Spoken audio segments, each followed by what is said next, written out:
What is the first thing that you do every morning? What is the first thing that you do after you clock out of a long shift at work? More than likely, your answer is answer your cell phone.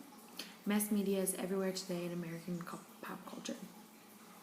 Mass media, whether it be written, broadcast, or oral, reaches a vast majority of audience, and we usually use mass media in our everyday lives. With the growing age of technology, there are so many images and ads that are popping up everywhere. Whether you're playing a game on your iPad or sitting down to watch your favorite TV sitcom, there's always something that mass media wants you to view. Children nowadays are spending up to almost 8 hours every single day using mass media. 3 to 4 hours of that 8 hours is watching TV alone, which is from Roberts 2005. Because mass media is such a high influence on Americans and what we view as ideal and proper and the American dream, people are really worried that the increasing concern of our body image is resulting negatively for Americans. They're developing a negative body self-image. Many journalists claim that women are involved in a physical and psychological uphill battle with weight and their inability to live up to the ideal standard.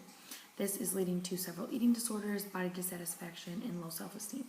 Amy Dickinson says that women my age know who's to blame for our self-loathing, eating disorders, and distorted body image. The answer is Barbie. 90 girls aged from 3 to 11 have a Barbie doll. This is setting up little girls for a unrealistic of what is the unattainable goal for a figure.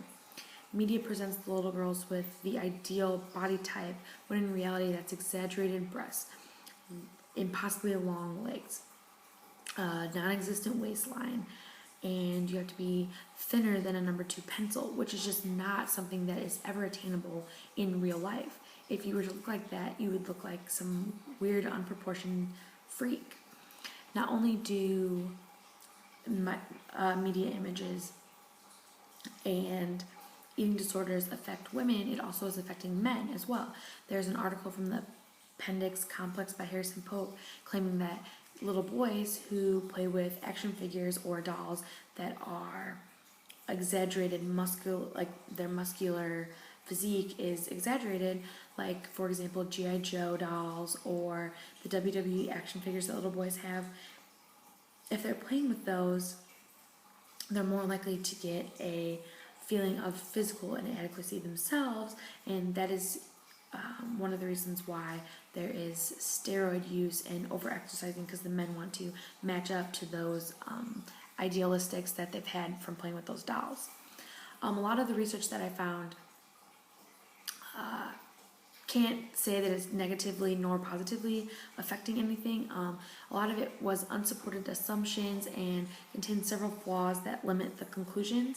I did find a couple of good images or surveys, I guess, data that didn't necessarily negatively affect it nor positively affect it. It just gave you a perception of what everyday Americans felt about eating disorders and body image. A 1999 survey that surveyed 901 women from Britain aging 18 to 24, a third of them do not weigh themselves, over half of them have never dieted, and only 1/5 of them are continually watching their weight and dieting.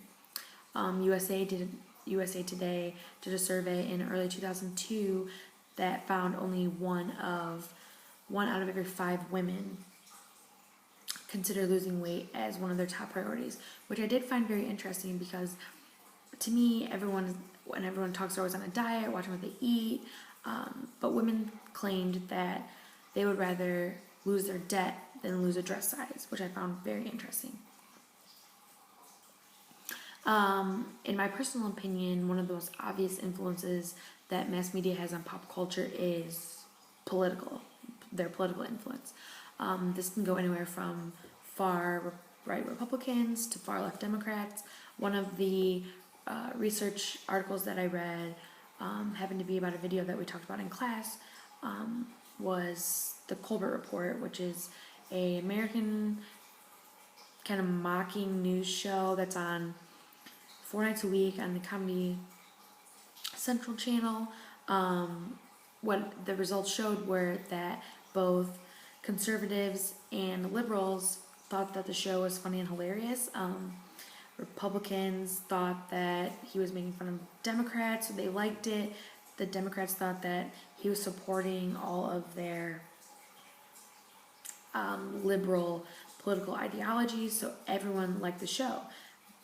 Which was kind of confusing at first, but once you think about it, the Republicans thought he was making fun of them, so it was a plus for them. The Democrats thought that he agreed because he was making fun of them. It was just some big jumbled mess. One of the other surveys that was done on the Colbert Report found something that I thought was very interesting. It was that if you were a liberal politician and you appeared on the Colbert Report, the month that you appeared on it, so let's say you went in February, your February monetary donations increased by 40%, which I found very fascinating because liberal politics were lining up. There was a waiting list to be on the Colbert Show, whether you were taking a small position or a big political office, because you wanted that money so bad from donors.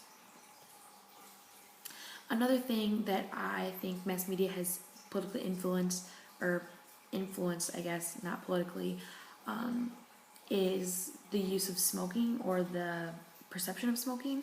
I remember when I was a lot younger, my dad is a smoker, and I remember seeing all sorts of commercials with the Marlboro Camel, which was their mascot. I remember they had promotions where if you like cut off the tops of Marlboro smoke packages and you sent them in, you got so many of them, you got a free gift.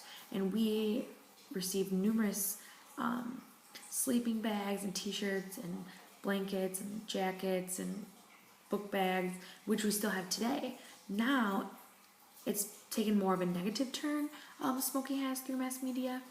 Now, if you sit down and watch a nightly sitcom, you're almost 100% more likely to witness an anti-smoking campaign. More realistically, the United States Health and Human Services Project, their anti-smoking campaign, you see a lot of those.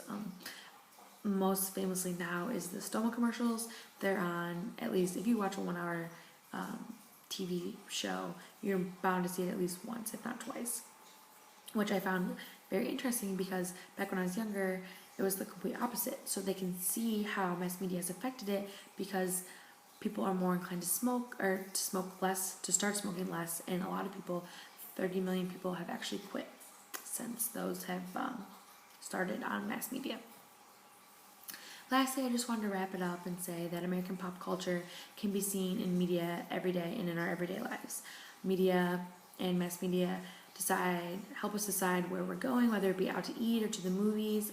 We always can go online and see if people liked where it was, give good reviews, rate the movies, anything like that. It helps us with our political parties to know what's going on and keep up to date with them. It helps us to see what's in style, what we want, what society thinks is in fashion. And it also helps with other things that are considered American pop culture, whether it be body image, tobacco, alcohol use, illegal drugs, things of that nature. That is my presentation, and I hope you enjoy it.